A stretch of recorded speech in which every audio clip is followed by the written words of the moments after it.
My parents tried to force me into an arranged marriage to save their failing business. When I refused, they booked the wedding venue anyway. So I eloped with my boyfriend, sent them the wedding photo, and watched their entire plan crumble.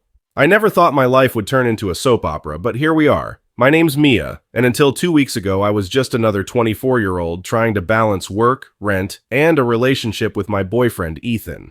We'd been dating for almost 2 years after meeting at a trivia night our mutual friend Liam hosted every Thursday. Before we dive into this intense story, we have a small favor to ask.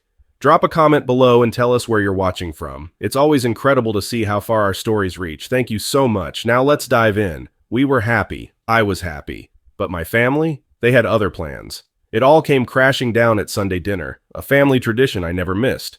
Growing up in a strict old-school household, skipping family dinner wasn't an option unless you were sick, dying, or both. My dad, Frank, has always been the kind of man who thinks family comes before everything. And by family, he means his decisions, his rules, and his expectations.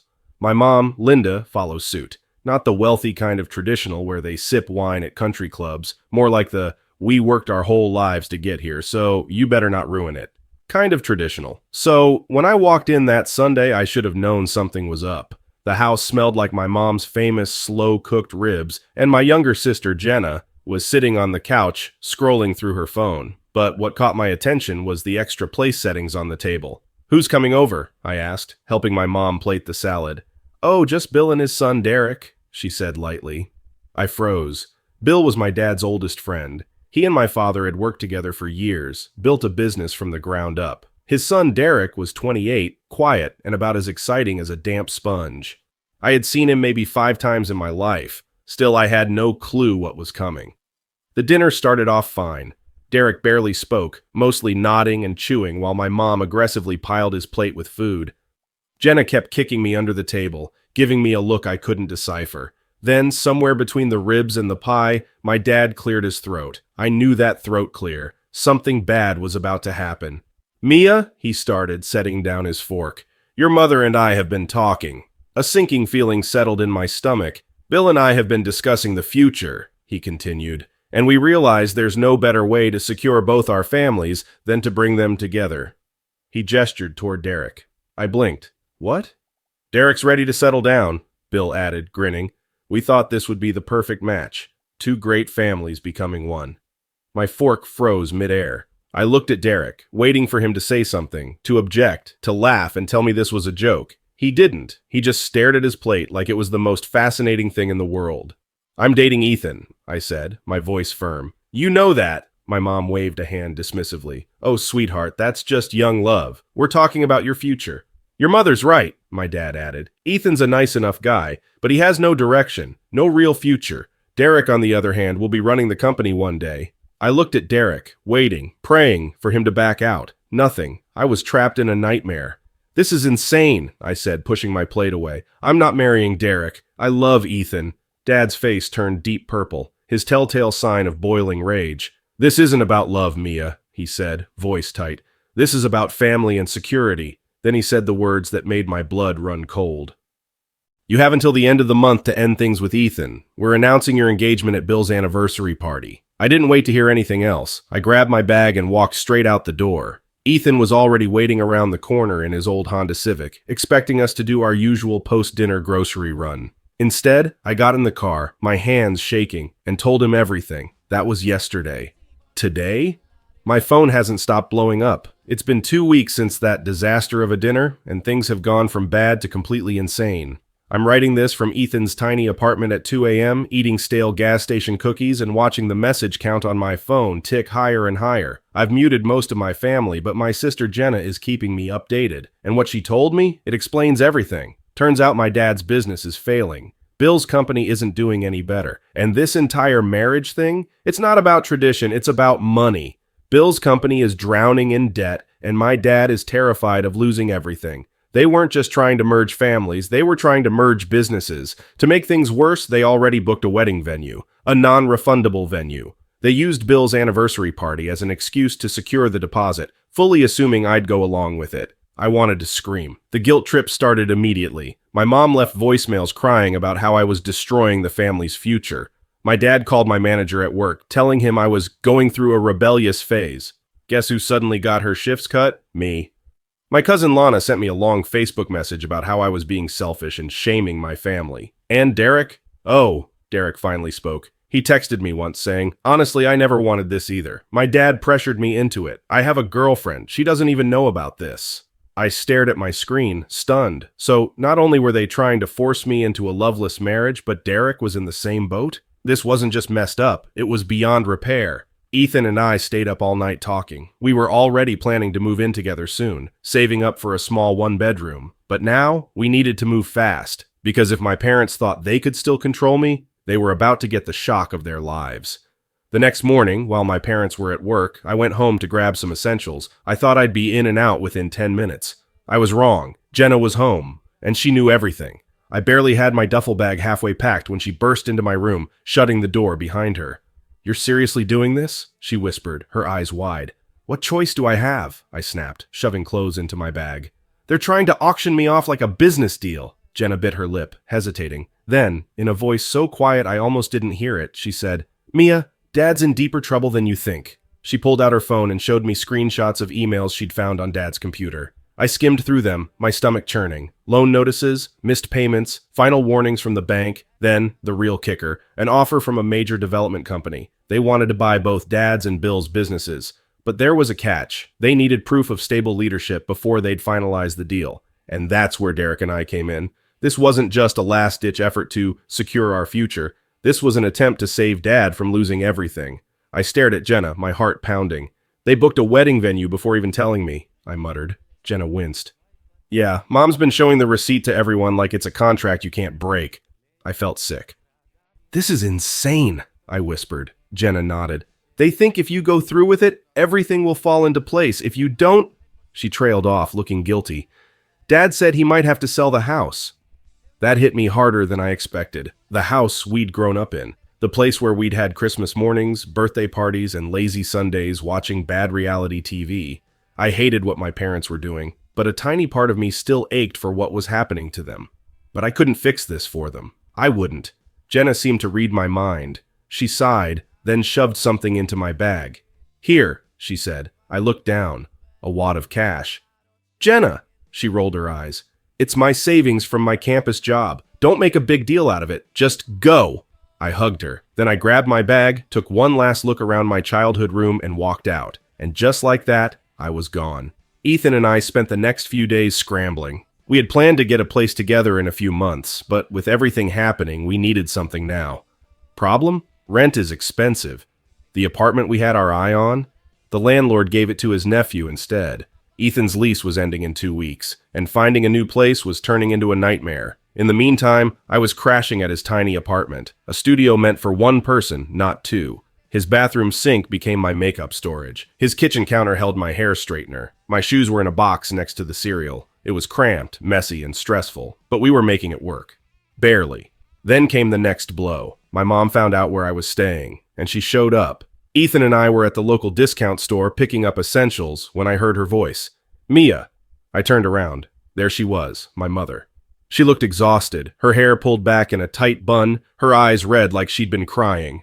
"What are you doing here?" I asked, my body tensing. She glanced at our cart, filled with store-brand pasta, dollar ramen, and off-brand cereal, and her lip trembled.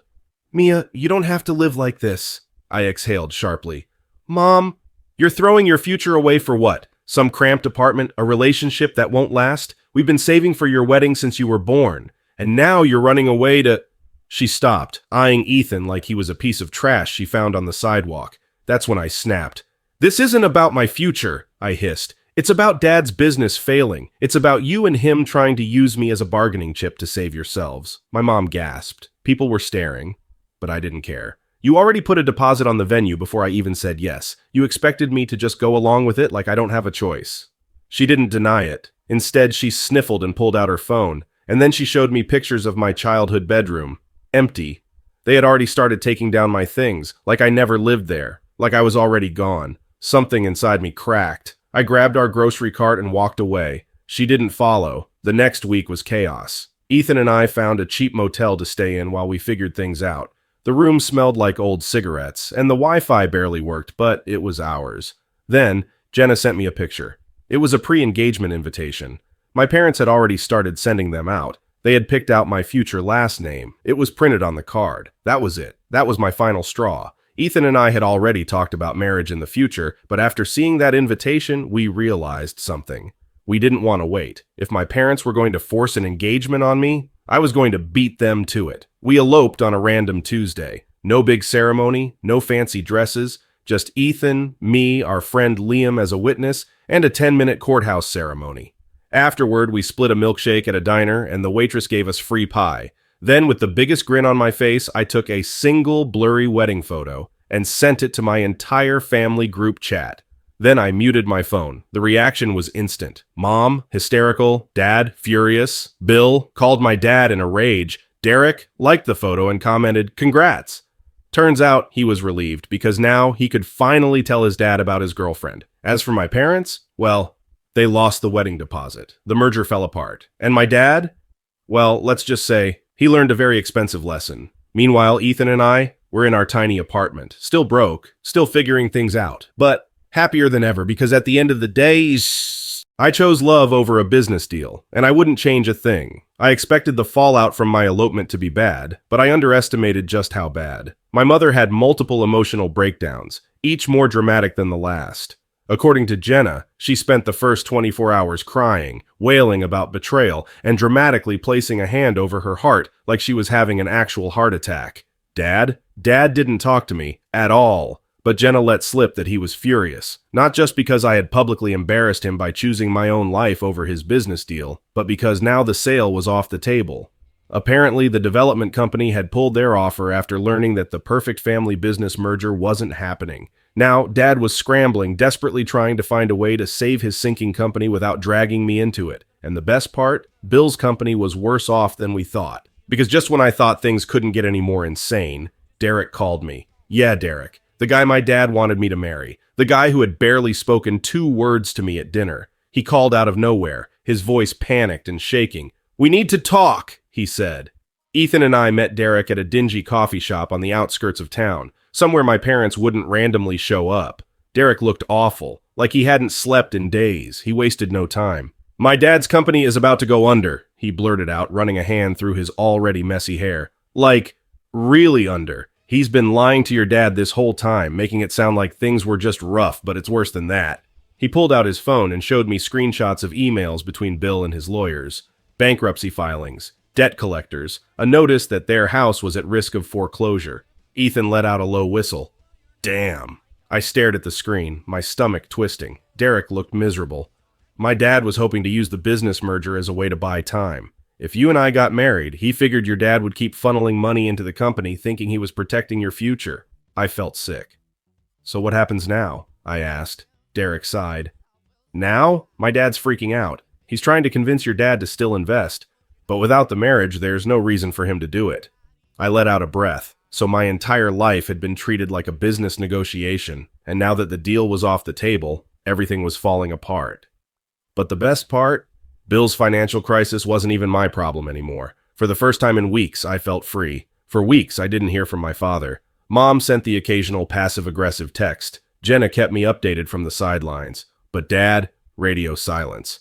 Then Thanksgiving happened. Mom had been hinting for weeks that I should come home. Ethan and I were hesitant, but free food is free food. So we went. Big mistake. The moment we walked in, it was awkward. My aunts and uncles greeted me like I was some kind of defector returning from exile. My cousin Lana made passive-aggressive comments about abandoning family values. My mom pretended everything was fine, but her voice was a little too chipper. And my dad? He barely looked at me. Until dinner. That's when the real tension started. It was halfway through Thanksgiving dinner when Uncle Rick, the family's designated instigator, decided to stir the pot. "So, Mia," he said, cutting into his turkey, "how's married life? Enjoying your rebellion?" I froze mid-bite. Before I could respond, Ethan, bless him, smirked and said, "It's great. Mia and I make a great team. We even mastered cooking ramen in a coffee pot." A few relatives gasped, clearly horrified. I bit back a laugh. My dad? He gripped his fork so tightly his knuckles turned white. That's when my mom snapped. "I just don't understand," she said, her voice trembling. "Why would you choose this life when you could have had so much more?" The table went dead silent. Everyone was watching me, waiting to see how I'd respond. I put my fork down, took a breath, and then I said, calmly but firmly, because I'd rather struggle with someone I love than be trapped in a life I never wanted. Dad finally looked at me then. His jaw tightened. His eyes flashed with something unreadable. For the first time in my life, I saw guilt. And for the first time, he had nothing to say. I picked up my fork and took another bite of stuffing. It was the best damn stuffing I've ever had. Thanks for watching. Stay tuned for more. Don't forget to like the video and subscribe for more stories like this.